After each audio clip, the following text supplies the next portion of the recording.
지금 미국 사회에 전례 없는 충격이 벌어졌습니다.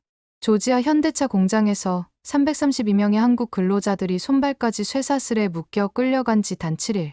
당초 취소됐던 전세기가 결국 다시 띄워지며 330명이 내일 새벽 자유의 날개를 타고 귀환하게 됐습니다. 그런데 반전은 따로 있었습니다. 강경하게 법은 법이라던 트럼프 대통령이 불과 며칠 만에 그들은 미국에 꼭 필요한 인재다라며 남기를 권유한 겁니다. 굴욕의 쇠사슬에서 시작된 사건이 이제는 미국의 후회와 한국의 당당한 귀환으로 바뀌고 있습니다. 압박이 부메랑이 된 이 역사적 순간, 한국은 어떤 새로운 길을 선택하게 될까요? 여러분의 의견을 댓글로 남겨주세요. 새벽 5시, 헬기 날개 소리가 조지아 현대차 공장 상공을 가르며 울려 퍼졌습니다. 쿵쿵거리는 진동이 기숙사 벽을 타고 올라와 잠든 몸을 흔들어 깨웠어요. 창밖으로 번쩍이는 서치라이트가 눈을 찔렀고 심장이 두근거리기 시작했습니다. 무언가 잘못됐다는 직감이 등골을 타고 올라왔어요. 검은 군용차들이 공장을 완전히 포위한 모습이 눈에 들어왔습니다. 15년간 이 공장에서 생산라인 관리 기술자로 일해왔지만 이런 광경은 처음이었어요. 안녕하세요. 저는 김태준입니다. 2010년 28의 나이로 한국에서 넘어와 E2 비자로 시작해서 지금은 L1 비자를 가진 관리직까지 올라왔습니다. 매일 새벽 6시에 출근해서 생산라인을 점검하고 품질 관리 데이터를 분석하는 일상이 전부였어요. 문이 거칠게 열리는 소리와 함께 중무장한 연방요원들이 쏟아져 들어왔습니다. 방탄복을 입은 이들의 얼굴은 철가면처럼 굳어 있었어요. 총구가 저를 향해 겨누어졌고 온몸이 얼어붙었습니다. 엎드려. 저항하면 쏜다. 영어로 고함치는 소리가 귀를 때렸어요. 무슨 일인지 이해할 틈도 없이 바닥에 엎드려야 했습니다. 차가운 콘크리트가 뺨에 닿았어요. 옆 침대에 박주성이 떨리는 목소리로 물었습니다. 박주성은 1년 전 한국에서 건너온 후배였어요. 29 청년으로 용접 기술자로 일하고 있었습니다. 관광비자로 입국한 후 오버스테이 상태였지만 성실하고 꼼꼼한 성격으로 현장에서는 인정받고 있었어요. 저도 그의 사정을 알고 있었기에 묵인하고 있었습니다. 무슨 일이죠? 우리가 뭘 잘못했나요? 박주성의 목소리에는 공포가 섞여 있었어요. 그의 얼굴이 새하얗게 질려 있었습니다. 불법 체류 상태라는 걸 알고 있어서 더욱 두려워하는 게 보였어요. 대답은 쇠사슬이었습니다. 차가운 수갑이 손목을 조여왔어요. 태준이 형, 이게 뭔 일이에요? 박주성이 제게 물었지만 저도 답할 수 없었습니다. 분명 저는 합법적인 L1 비자를 가지고 있었어요. 성실히 일해온 관리기술자였습니다. 하지만 그것도 소용없어 보였어요. 형, 저는 어떻게 되는 거예요? 박주성의 목소리가 떨렸습니다. 그의 불안이 제게도 전해졌어요. 기숙사 복도로 끌려나가며 주변을 둘러봤습니다. 332명의 한국인 동료들이 모두 같은 신세였어요. 합법 비자 소지자든 불법 체류자든 구분 없이 모두 쇠사슬에 묶여 있었습니다. 연방 요원들은 기계처럼 움직였어요. 우린 범죄자가 아닙니다. 박주성이 절규했지만 아무도 들어주지 않았어요. 쇠사슬에 묶인 채 군용차로 끌려가는 길. 하늘이 서서히 밝아오고 있었습니다. 형, 저 때문에 형까지. 박주성이 죄책감에 사로잡힌 목소리로 중얼거렸어요. 저는 고개를 저었습니다. 이건 개인의 문제가 아니었어요. 차창 밖으로 보이는 조지아의 새벽은 너무도 차갑고 무정했습니다.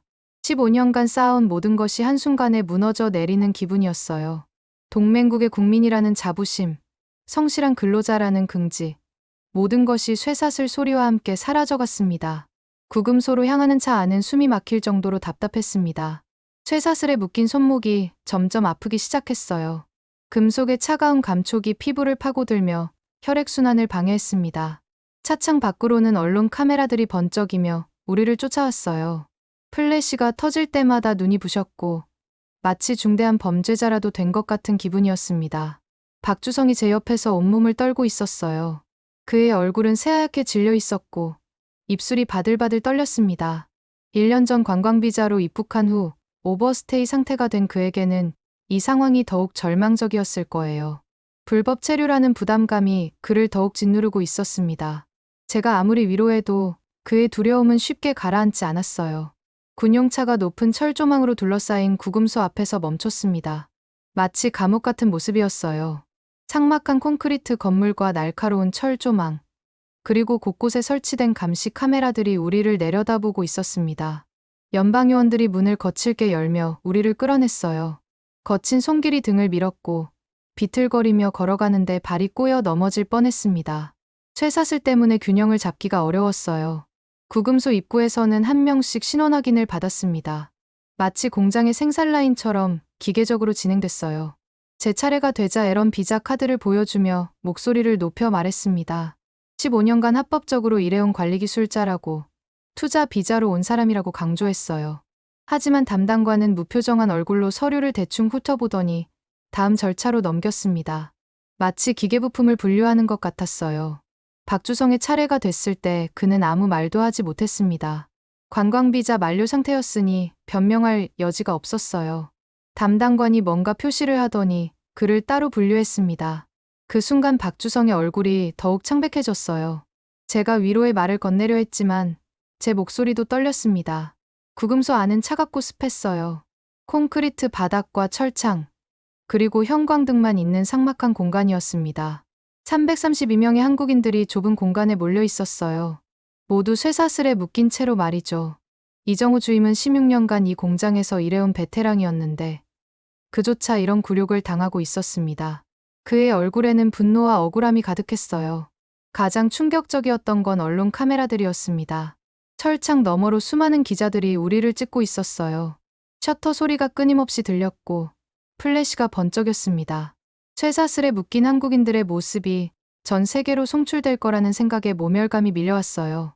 우리가 마치 중대한 범죄자나 테러리스트처럼 보일 것이었습니다. 최영수 대리가 중얼거리는 소리가 들렸어요. 명백한 인권 침해라는 말이었습니다. 그의 말이 맞았어요. 합법적인 비자 소지자까지 이렇게 취급받을 이유는 없었습니다. 15년간 성실히 일하며 세금도 내고 지역 경제에도 기여해온 우리가 왜 이런 대우를 받아야 하는지 이해할 수 없었어요. 시간이 흘러도 아무런 설명이 없었습니다. 언제까지 여기 있어야 하는지, 앞으로 어떻게 될지 아무도 알려주지 않았어요. 변호사와 연락할 권리도, 가족에게 연락할 권리도 제대로 보장받지 못했습니다. 불안감이 점점 커졌고 구금소 안의 분위기도 무겁게 가라앉았어요. 박주성은 구석에 웅크리고 앉아 자책감에 빠져 있었습니다. 자신 때문에 이런 일이 벌어진 것 같다며 괴로워했어요. 제가 다가가 어깨에 손을 올리며 위로했지만 마음 한편으로는 복잡한 감정이 들었습니다.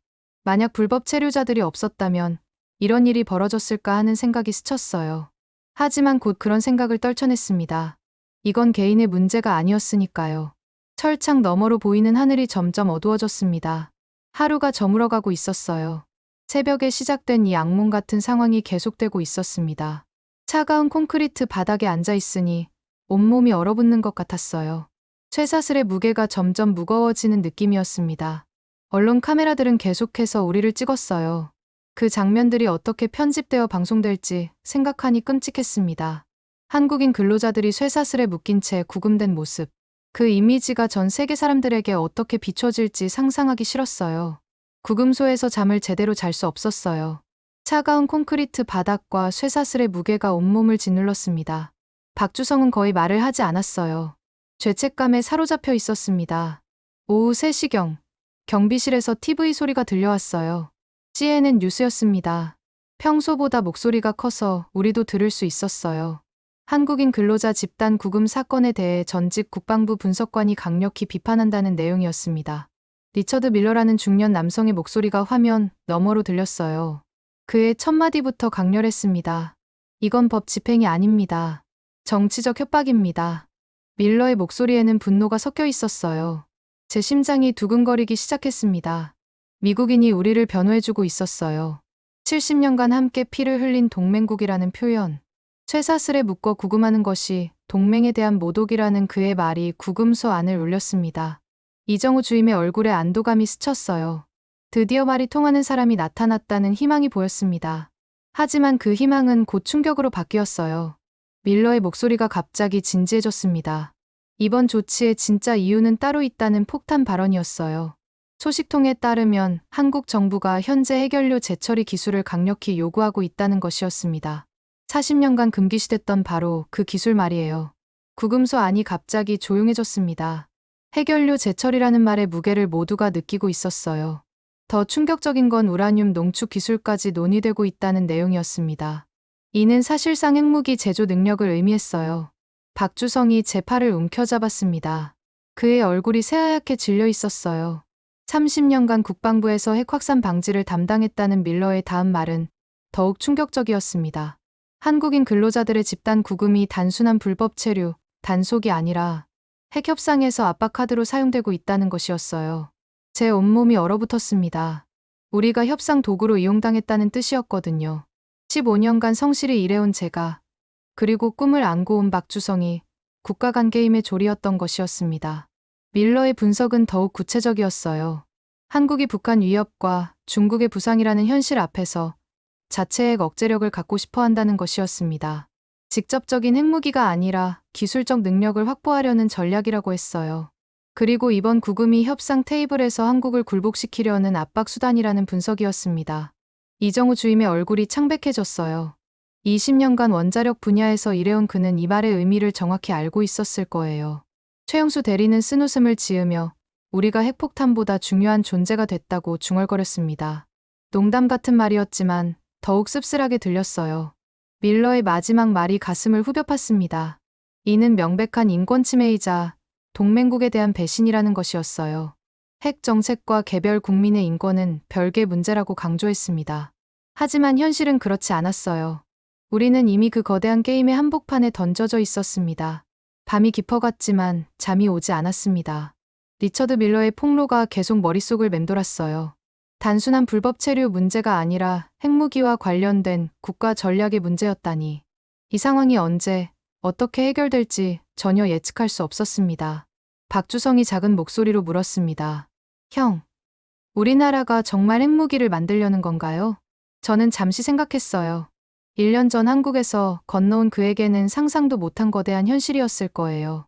개인의 꿈과 국가의 전략이 이렇게 얽힐 줄은 몰랐을 겁니다. 모르겠어. 하지만 한 가지는 확실해. 우리는 그보다 훨씬 큰 게임의 일부가 됐다는 거야. 제 말이 구금소의 어둠 속으로 스며들어 갔습니다. 332명의 운명이 핵무기와 얽혀 있다는 현실이 너무도 비현실적이면서도 무겁게 다가왔어요. 평범한 근로자들이 지정학적 게임의 희생양이 된 것이었습니다. 쇠사슬의 무게가 더욱 무겁게 느껴지는 밤이었어요. 구금 3일째 오전, 리처드 밀러의 핵협상 폭로가 전 세계로 퍼져나간 후 국제사회의 반응이 폭발적으로 나타나기 시작했습니다. 경비실에서 흘러나오는 여러 언론의 목소리가 뒤섞이며 철창을 통해 전해졌어요. 이번에는 단순한 인권 문제가 아니었습니다. 핵무기라는 판도라의 상자가 열린 후였어요. BBC 월드 뉴스가 가장 먼저 심층 분석을 내놨습니다. 한국의 핵기술 요구가 동북아시아 군사 균형에 미칠 파장을 다루고 있었어요. 앵커의 목소리가 평소보다 훨씬 무거웠습니다. 70년간 유지되어온 핵확산 방지 체제에 균열이 생기고 있다는 분석이었어요. 중국의 반응이 가장 격렬했습니다. 외교부 대변인이 긴급 기자회견을 열어 강력한 우려를 표명했다는 소식이 들렸어요. 한반도 비핵화 원칙을 재확인하며 어떤 형태의 핵 기술 이전도 용납할 수 없다는 입장이었습니다. 베이징의 반응은 예상보다 훨씬 강경했어요.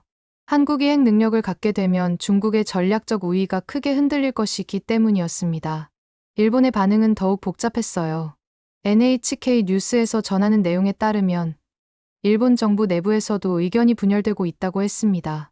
한편으로는 한국의 핵무장이 일본의 안보에 위협이 될 수 있다는 우려가 있었고, 다른 한편으로는 중국과 북한에 대응하기 위해서는 동맹국의 군사력 강화가 필요하다는 현실적 판단도 있었어요.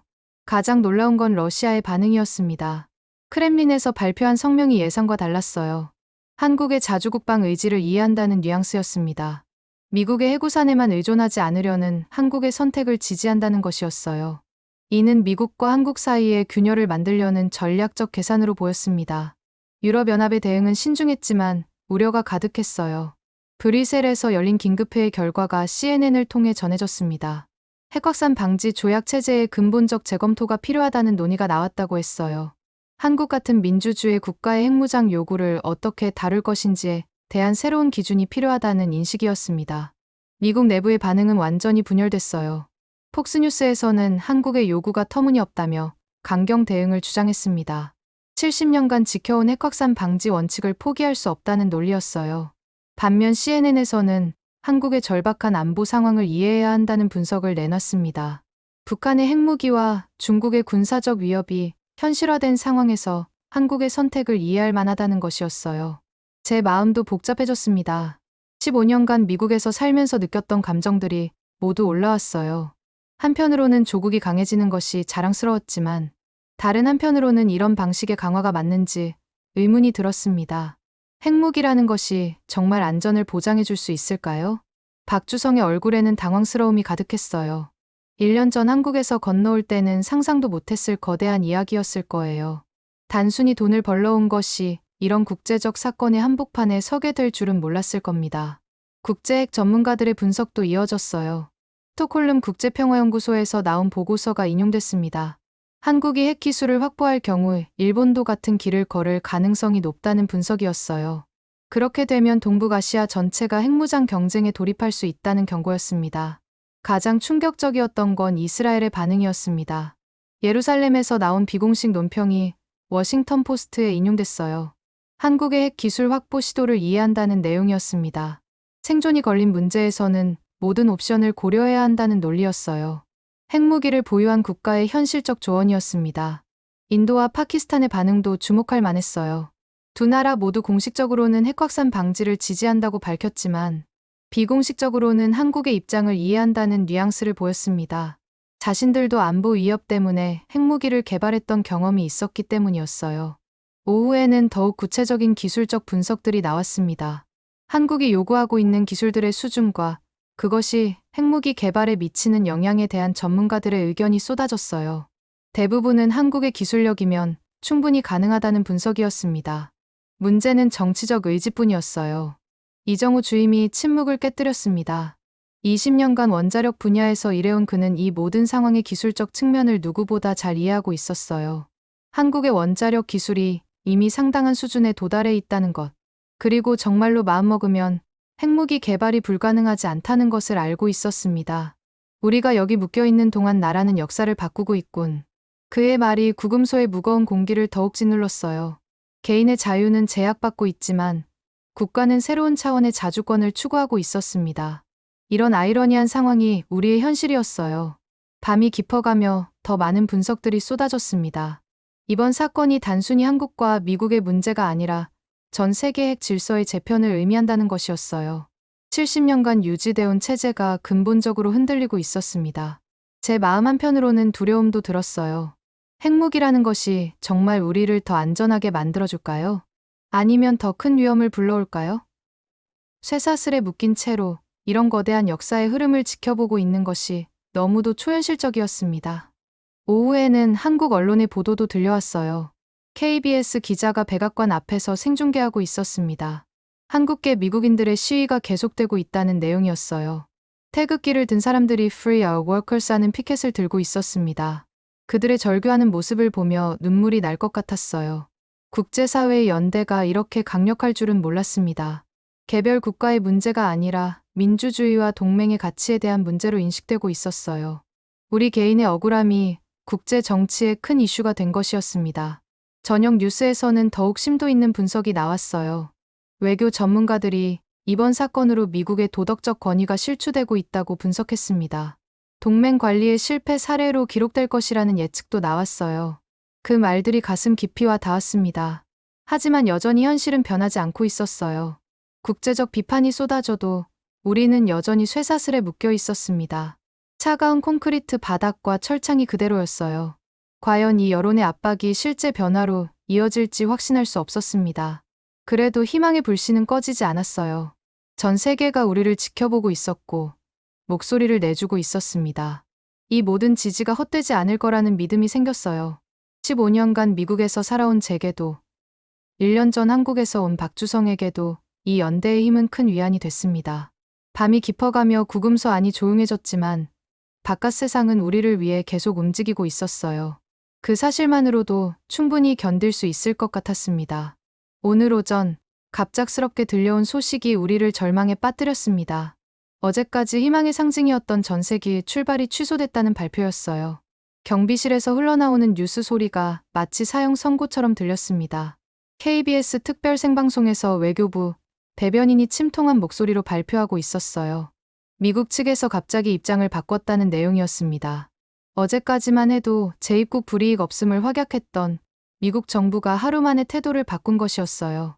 정확한 이유는 밝혀지지 않았지만 백악관 내부에서 강경문이 다시 고개를 든 것 같았습니다. 제 가슴이 철렁 내려앉았어요. 15년간 쌓아온 모든 것이 다시 위태로워지는 기분이었습니다. 박주성의 얼굴이 새하얗게 질렸어요. 어제까지 떠올렸던 희망이 한순간에 무너져 내렸습니다. 그는 구석에 웅크리고 앉아 말을 잃었어요. 1년 전 한국에서 건너와 꿈을 키워왔던 그에게는 더욱 절망적인 소식이었을 겁니다. 불법 체류 상태에서 벗어날 수 있는 유일한 기회가 사라진 것 같았거든요. 한국 현지에서는 가족들의 절규가 이어지고 있었습니다. 뉴스 화면에는 인천공항에서 기다리고 있던 가족들의 모습이 나왔어요. 눈물을 흘리며 정부에 호소하는 어머니들, 주먹을 불끈 쥐고 분노하는 아버지들의 모습이 보였습니다. 그 중 한 어머니가 카메라를 향해 절규하는 장면이 특히 가슴을 찔렀어요. 우린 쇠사슬이 아닌 날개를 원합니다. 그 어머니의 목소리에는 절망과 분노, 그리고 간절함이 모두 섞여 있었어요. 쇠사슬에 묶인 자식을 둔 부모의 심정이 그대로 드러난 외침이었습니다. 제 눈시울도 뜨거워졌어요. 한국에 있는 제 부모님도 똑같은 심정일 거라는 생각이 들었습니다. 오후가 되자 백악관에서 트럼프 대통령의 발언이 나왔습니다. 기자들에게 즉석에서 한 말이었는데 내용이 충격적이었어요. 한국인 근로자들이 미국에 남아서 미국인들을 교육해야 한다는 권고였습니다. 숙련된 기술을 가진 그들이 미국 근로자들에게 노하우를 전수하면 도움이 될 것이라는 논리였어요. 그 발언을 들으며 복잡한 감정이 들었습니다. 한편으로는 우리의 기술력을 인정받는 것 같아 뿌듯했지만 다른 한편으로는 굴욕감이 밀려왔어요. 쇠사슬에 묶여 구금된 상황에서 나온 제안이었기 때문입니다. 마치 우리를 도구로 보는 것 같았어요. 이정우 주임이 씁쓸하게 웃었습니다. 16년간 이 공장에서 일하며 미국 근로자들을 훈련시켜온 그에게는 더욱 아이러니한 상황이었어요. 평소에도 미국인 동료들에게 기술을 가르쳐 왔는데 이제 와서 그것을 마치 특별한 은혜인 양 말하고 있었거든요. 최영수 대리는 분노를 감추지 못했습니다. 우리를 교육 도구로 보는 시각 자체가 문제라고 중얼거렸어요. 동등한 파트너가 아니라 이용할 수 있는 자원으로 보고 있다는 것이었습니다. 이런 관점에서는 진정한 상호 존중이 불가능했어요. 저녁 무렵 상황이 다시 급변했습니다. 한국 정부에서 강력한 항해 성명을 발표했다는 소식이 들렸어요. 더 이상 이런 식의 대우는 받아들일 수 없다는 입장이었습니다. 동시에 국제사회에서도 더욱 강력한 비판이 쏟아져 나왔어요. 유럽연합에서는 공식적으로 우려를 표명했고 일본에서도 재고를 촉구했습니다. 무엇보다 미국 내부에서의 비판이 거세졌어요. 공화당 일부 의원들까지 나서서 이번 조치가 과도하다고 발언했습니다. 재계에서도 반발이 컸어요. 숙련된 외국인 근로자들을 이런 식으로 대하면 미국 경제에 도움이 되지 않는다는 목소리가 높아졌습니다. 밤 10시경 극적인 반전이 일어났습니다. 백악관에서 긴급 브리핑을 열어 입장을 번복한다고 발표한 것이었어요. 전세기 출발을 다시 허용하고 귀국을 원하는 근로자들에게는 재입국 시 불이익을 주지 않겠다는 원래 약속을 재확인했습니다. 그 순간 구금소 안이 술렁거렸어요. 332명 모두가 믿을 수 없다는 표정으로 서로를 바라봤습니다. 하루 만에 2번이나 번복된 상황이었거든요. 과연 이번에는 진짜일까 하는 의구심이 들었어요. 트럼프 대통령의 추가 발언도 나왔습니다. 한국과의 관계를 중시한다는 내용이었어요. 동맹의 가치를 존중하며 앞으로는 이런 일이 없도록 하겠다는 약속도 포함되어 있었습니다. 완전히 다른 톤의 발언이었어요. 박주성이 제 옆에서 조심스럽게 물었습니다. 이번에는 정말일까요? 그의 목소리에는 희망과 불안이 동시에 섞여 있었어요. 저도 확신할 수 없었습니다. 하루에 2번이나 입장이 바뀐 상황에서 무엇을 믿어야 할지 모르겠었어요. 하지만 이번에는 뭔가 달랐습니다. 국무부에서도 별도 성명을 발표했고 백악관 대변인이 공식 브리핑에서 재확인했어요. 여러 채널을 통해 같은 메시지가 나오고 있었습니다. 이전보다 훨씬 공식적이고 체계적인 발표였어요. 한국 정부의 반응도 신중했습니다. 환영한다는 입장을 밝히면서도 실제 이행 과정을 지켜보겠다고 했어요. 전세기 준비는 계속 진행하되 미국 측의 구체적인 조치를 확인한 후 최종 결정하겠다는 방침이었습니다. 자정이 넘어서도 잠이 오지 않았습니다. 하루 동안 희망과 절망을 오갔던 감정의 롤러코스터가 너무 컸어요. 과연 내일은 어떤 소식이 들려올까요? 이번 발표가 진짜 마지막일까요? 불확실함 속에서도 한 가지는 분명했습니다. 우리를 지지하는 목소리들이 실제로 변화를 만들어내고 있다는 것이었어요. 몇 시간 전 외교부 대변인의 목소리가 들렸습니다. 침착하면서도 단호한 어조였어요. 가장 놀라운 부분은 미국 정부로부터 확약을 받아냈다는 내용이었습니다. 귀국을 선택하는 근로자들에게는 재입국 시 어떠한 불이익도 주지 않겠다는 약속을 받았다는 거였어요. 이는 외교적으로 상당한 성과였습니다. 보통 이런 상황에서는 입국 금지나 비자 발급 제한 등의 불이익이 따르기 마련인데 그런 조치 없이 자유로운 재입국을 보장받은 것이었어요.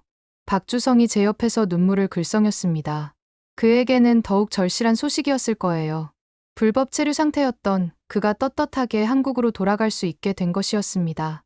더 중요한 건 앞으로도 합법적인 절차를 통해 다시 미국에 올 수 있다는 보장이었어요. 외교부 브리핑은 계속 이어졌습니다. 정부의 대응 방식이 인상적이었어요. 감정적으로 대응하지 않고 철저히 계산된 전략적 접근을 보여주고 있었습니다. 미국 정부와의 협상 과정에서 한미동맹의 중요성을 강조하면서도 우리 국민의 인권과 존엄성을 결코 양보하지 않겠다는 의지를 분명히 했어요. 정부는 이번 사건을 단순한 불법 체류, 단속으로 보지 않고 있었습니다. 동맹국 국민에 대한 예우 문제, 그리고 국제법상 기본적 인권 보장 문제로 접근하고 있었어요. 쇠사슬에 묶여 구금된 영상이 전 세계로 퍼진 상황에서 이를 명백한 인권 침해 사안으로 규정하고 있었습니다. 국정원과 외교부가 합동으로 태스크포스를 구성했다는 소식도 나왔습니다. 24시간 상황실을 운영하며 현지 영사관과 긴밀히 협력하고 있다고 했어요. 단순히 귀국시키는 것에서 그치지 않고 근본적인 문제 해결을 위해 노력하고 있었습니다. 가장 감동적이었던 건 정부 관계자의 한마디였어요. 우리는 보호받는 국민이 아니라 책임지는 국민이라는 표현이었습니다. 해외에서 일하는 우리들이 단순히 정부의 보호만 받는 존재가 아니라 국가 경제와 국제 관계에 기여하는 주체라는 인식이었어요. 이런 관점이 이번 대응의 바탕이 되고 있었습니다. 청와대에서도 별도 입장을 발표했어요.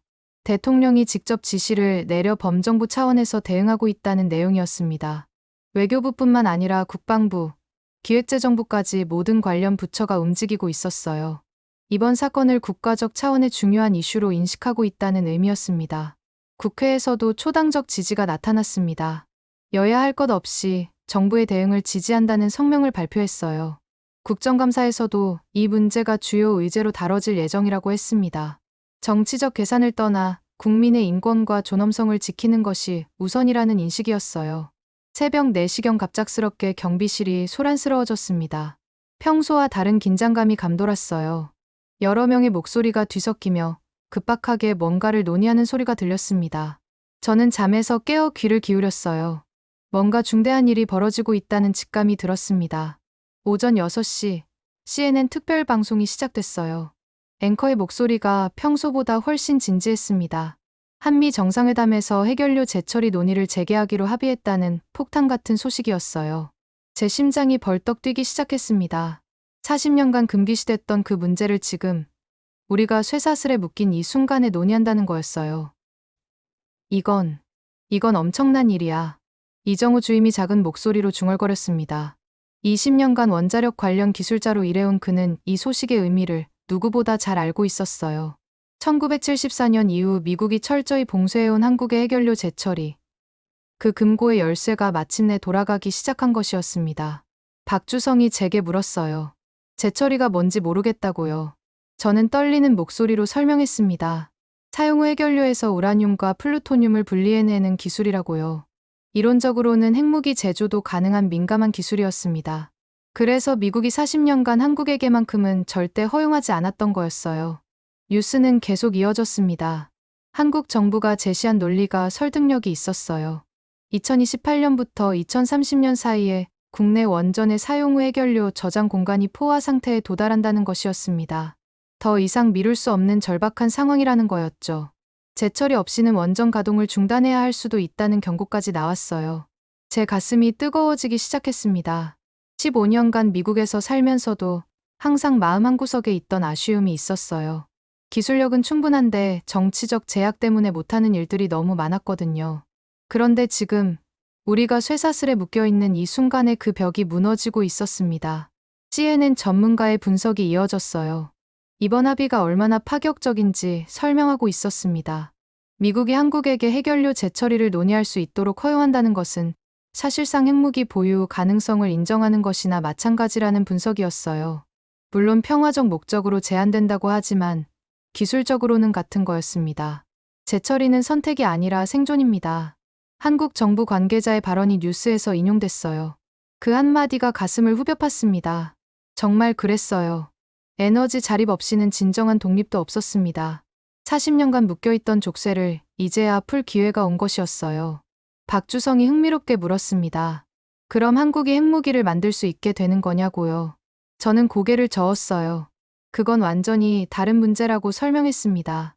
재처리 기술이 있다고 해서 자동으로 핵무기를 만드는 건 아니라고요. 하지만 속으로는 복잡한 감정이 들었어요. 기술적 가능성 자체만으로도 엄청난 의미가 있었거든요. 더 놀라운 건 미국의 변화였어요. 왜 지금 이 시점에 40년 금기를 깨기로 한 걸까요? 뉴스 분석에 따르면 중국의 부상과 관련이 있다고 했습니다. 중국이 핵무기와 미사일 기술을 급속도로 발전시키고 있는 상황에서 동맹국인 한국의 기술력을 더 이상 제약할 수 없다는 판단이었어요. 이정우 주임이 쓴웃음을 지었습니다. 아이러니하다고 했어요. 우리가 범죄자 취급받아 쇠사슬에 묶여있는 동안 정치권에서는 우리나라의 핵기술을 허용한다고 논의하고 있다니까요. 같은 나라, 같은 시간에 일어나고 있는 상반된 상황이었습니다. 오후에는 더 구체적인 내용들이 나왔어요. 한국이 제시한 재처리 시설 구축 계획, 국제 감시 체제 수용 방안, 그리고 투명성 보장 약속들이 소개됐습니다. 철저히 준비된 제안이었어요. 하루아침에 나온 게 아니라 수년간 준비해온 결과물 같았습니다. 가장 인상적이었던 건 한국 정부의 전략이었어요. 감정적으로 대응하지 않고 철저히 과학적, 기술적 근거를 제시하고 있었습니다. 에너지 안보의 필요성, 경제적 효과, 그리고 국제협력 방안까지 체계적으로 논리를 구성했어요. 이런 접근 방식이 미국을 설득한 것 같았습니다. 저녁 뉴스에서는 국제 반응이 나왔어요. 일본이 강하게 반발하고 있다는 소식이었습니다. 중국도 우려를 표명했고요. 하지만 유럽 주요국들은 이해한다는 입장을 보였어요. 특히 프랑스는 한국의 에너지 주권을 지지한다고 밝혔습니다. 밤이 깊어가며 더 많은 분석들이 나왔어요. 이번 합의가 동북아시아 군사 균형에 미칠 영향, 한미동맹의 질적 변화, 그리고 핵 확산 방지 체제에 대한 도전 등이 논의됐습니다. 단순한 기술 협력을 넘어서는 지정학적 변화였어요. 제 마음도 복잡했습니다. 한편으로는 자랑스러웠어요. 우리나라가 드디어 기술적 족쇄를 벗게 된 것이었으니까요. 하지만 다른 한편으로는 착잡했습니다. 15년간 미국에서 살면서 느꼈던 복잡한 감정들이 모두 올라왔어요. 고마움과 원망, 존경과 실망이 뒤섞인 감정들이었습니다. 박주성이 제게 물었어요. 이제 한국이 정말 강한 나라가 되는 거냐고요. 저는 잠시 생각했습니다. 강함이란 게 뭘까요? 핵기술을 갖는 게 강함일까요? 아니면 이런 협상을 성사시킬 수 있는 외교력이 강함일까요? 아마 둘 다였을 거예요. 이제 진짜 독립이 시작되는 거야. 제가 박주성에게 말했어요. 기술적 독립 말이었습니다. 40년간 남의 허락을 받아야 했던 일들을 이제는 스스로 결정할 수 있게 된 것이었어요. 물론 국제 규범과 협력 틀 안에서겠지만 그래도 엄청난 변화였습니다. 자정이 넘어서도 흥분이 가라앉지 않았어요. 역사적 순간을 목격하고 있다는 느낌이었습니다. 우리가 쇠사슬에 묶여있는 이 구금소에서 말이죠. 아이러니했지만 동시에 상징적이기도 했어요. 개인은 묶여있지만 나라는 자유로워지고 있었습니다. 이제 곧 구금에서 해방되겠죠. 밤이 깊어가며 생각에 잠겼어요. 구금소에서 느꼈던 굴욕과 절망이 이제는 새로운 시작의 발판이 된 것 같았습니다. 개인적인 고통이 국가적 도약의 계기가 됐다고 할 수 있을까요? 그런 거창한 의미를 부여하기는 어려웠지만 적어도 한 가지는 확실했어요. 비엔나 국제원자력기구 본부에서 특별한 소식이 들려오는 순간 제 가슴은 뜨거웠어요. KBS 뉴스 특별방송에서 흘러나오는 앵커의 목소리가 떨리고 있었습니다. 한국이 OECD 원자력 회의를 공동 주최하게 됐다는 역사적 발표였어요. 15년간 미국에서 일하며 꿈꿔왔던 순간이었습니다. 그동안 우리는 항상 기술을 배우는 입장이었어요. 선진국의 허락을 받아 원자력 기술을 도입하고 그들의 기준에 맞춰 발전해왔습니다. 하지만 이제는 달랐어요. 한국이 국제 원자력 정책을 주도하는 위치에 서게 된 것이었습니다. 회의 주제가 더욱 놀라웠어요. 소형 모듈 원자로와 AI 전력망 비전이었습니다. 차세대 원자력 기술과 인공지능을 결합한 미래 에너지 시스템에 대한 논의였어요. 이는 한국이 단순히 기존 기술을 따라가는 것이 아니라 미래를 선도하고 있다는 의미였습니다. 3개월 전 쇠사슬에 묶여있던 우리가 믿기 어려운 변화였어요. 국제원자력기구 사무총장의 발언이 화면에 나왔습니다. 한국을 원자력 기술과 안보 분야의 글로벌 리더로 인정한다는 내용이었어요. 특히 해결료 재처리와 우라늄 농축 기술에서 보여준 한국의 투명성과 책임감을 높이 평가한다고 했습니다. 3개월 전만 해도 금기시됐던 그 기술들이 이제는 국제사회의 인정을 받고 있었어요. 가장 감동적이었던 건 한국 대표단의 연설이었습니다. 과학기술정보통신부 장관이 직접 나서서 한국의 비전을 발표했어요. 2030년까지 전 세계 소형 모듈 원자로 시장의 30%를 점유하겠다는 야심찬 목표였습니다. 그리고 개발도상국의 안전하고 깨끗한 원자력 기술을 전수하겠다는 약속도 포함되어 있었어요. 한강의 기적은 경제였고 이제는 전략입니다. 장관의 이 한마디가 제 가슴을 뛰게 했어요. 1960년대 한강의 기적이 경제 발전의 상징이었다면 이제는 기술과 전략의 자립이 새로운 기적을 만들어가고 있었습니다. 40년간 묶여있던 기술적 족쇄를 벗고 진정한 선진국으로 도약하는 순간이었어요. 회의장에 참석한 각국 대표들의 반응도 인상적이었습니다. 미국 에너지부 장관이 한국의 리더십을 환영한다고 발언했어요. 3개월 전 우리를 쇠사슬에 묶었던 그 미국이 이제는 한국을 파트너로 인정하고 있었습니다. 프랑스와 영국 대표들도 한국과의 기술 협력을 확대하겠다고 밝혔어요. 중국의 반응이 특히 주목할 만했어요. 베이징 대표단은 공식적으로는 축하 메시지를 보냈지만 그 이면에는 복잡한 감정이 읽혔습니다. 한국이 원자력 강국으로 부상하는 것이 중국의 지역 패권에 도전이 될 수 있다는 우려가 있었을 거예요. 하지만 이제 한국은 그런 우려를 뛰어넘는 위치에 서 있었습니다. 일본의 변화는 더욱 극적이었어요. 후쿠시마 원전 사고 이후 원자력에 대해 신중한 입장을 보여왔던 일본이 한국의 안전 기술을 도입하겠다고 발표한 것이었습니다. 과거 기술을 전수해줬던 일본이 이제는 한국에서 배우겠다고 나선 것이었어요. 역사의 아이러니였지만 동시에 한국 기술력의 인정이기도 했습니다. 개발도상국들의 반응이 가장 뜨거웠어요. 아프리카와 동남아시아 국가들이 한국의 원자력 기술 지원을 요청하고 있었습니다. 안전하고 경제적인 에너지 솔루션을 찾고 있던 이들에게 한국의 소형 모듈 원자로는 희망의 상징이었어요. 한국이 단순히 기술을 수입하는 나라에서 기술을 수출하는 나라로 완전히 변모한 것이었습니다. 국내 반응도 뜨거웠어요. 원자력 관련 기업들의 주가가 급등했다는 소식이 들렸습니다. 한국전력, 두산에너지솔루션, 한국수력원자력 등 관련 기업들이 연일 상한가를 기록하고 있었어요. 투자자들이 한국 원자력 산업의 미래를 높게 평가하고 있다는 신호였습니다. 대학가의 변화도 놀라웠어요.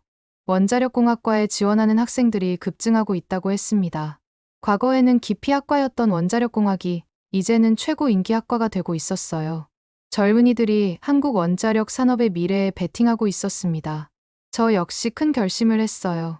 15년간 미국에서 쌓은 경험을 바탕으로 한국의 원자력 산업 발전에 기여하고 싶다는 생각이 들었습니다. 쇠사슬에 묶였던 그 굴욕적인 경험이 오히려 저에게 새로운 동기를 줬어요. 이제는 우리가 당당한 기술 선진국이라는 자부심을 갖고 일할 수 있게 됐습니다. 박주성도 한국으로 돌아가기로 결심했다고 연락이 왔어요. 그는 한국의 소형 모듈 원자로 제조 분야에서 일하고 싶다고 했습니다. 불법 체류자였던 그가 이제는 한국 원자력 산업의 핵심 인재가 될 기회를 얻은 것이었어요. 저녁 뉴스에서는 더욱 구체적인 계획들이 발표됐어요. 한국이 2030년까지 20개국에 소형 모듈 원자로를 수출하겠다는 목표였습니다. 그리고 원자력 기술 교육을 위한 국제대학원을 설립하겠다는 계획도 나왔어요. 한국이 원자력 기술의 글로벌 허브가 되겠다는 웅대한 비전이었습니다. 이제 우리는 더 이상 누구의 허락을 구하지 않아도 되는 나라가 됐다는 것이었습니다. 기술적으로도 전략적으로도 진정한 자주국가로 거듭났어요. 쇠사슬은 끊어졌고 대신 날개가 달렸습니다. 한강의 기적 2.0이 시작되고 있었어요. 여러분은 한국이 핵보유국이 가능한 이 상황을 어떻게 생각하시나요?